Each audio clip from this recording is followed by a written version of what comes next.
સિમલિયા બુઝુર્ગમાં ઝઘડાનું સમાધાન થતું ન હોવાનું લાગી આવતા યુવતીનો ગળા ફાંસો।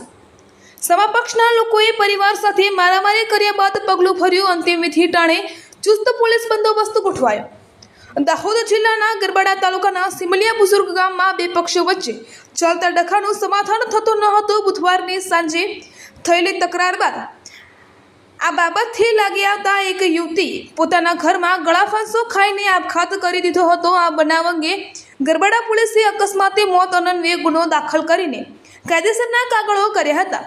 પ્રાપ્ત વિગતો અનુસાર ગરબાડા તાલુકાના સિમલિયા બુઝુર્ગ ગામના બારિયા ફળિયામાં રહેતા ગોરચંદભાઈ ઉર્ફ ગોરાભાઈ બારિયાએ પોલીસને જણાવ્યું કે ગામમાં રહેતા સામાવાળા અવારનવાર આવીને ઝઘડો તકરાર કરતા હતા।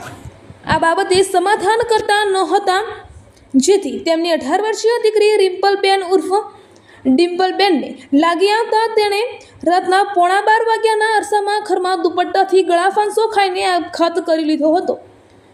ગોરચંદભાઈની જાહેરાતના આધારે પોલીસે અકસ્માતે મોત અન્વયે ગુનો દાખલ કર્યો હતો। પોસ્ટમોર્ટમ બાદ ગુરુવારે રિમ્પલબેનની અંતિમવિધિ કરતા ત્યાં પણ ચુસ્ત પોલીસ બંદોબસ્ત ગોઠવવામાં આવ્યો હતો। ઉલ્લેખનીય છે કે બુધવારની રાત્રે સમા પક્ષના લોકોએ ઝઘડો કરીને મારામારી કરી હતી। આ ઘટનાની જાણ થતાં પોલીસ પણ સિમલિયા બુઝુર્ગ પહોંચી હતી। પરિવારના લોકો પોલીસ મથકે ગયા બાદ રિમ્પલબેને આ અવિચારી પગલું ભર્યું હતું। ગરબાડા પોલીસે સમા પક્ષના લોકો સામે મારામારી અંગેનો ગુનો દાખલ કરવાની તજવીજ હાથ ધરી હોવાનું જાણવા મળ્યું છે। અહેવાલ માંજુભાઈ બારિયા, દાહોદ જિલ્લા બ્યુરો ચીફ।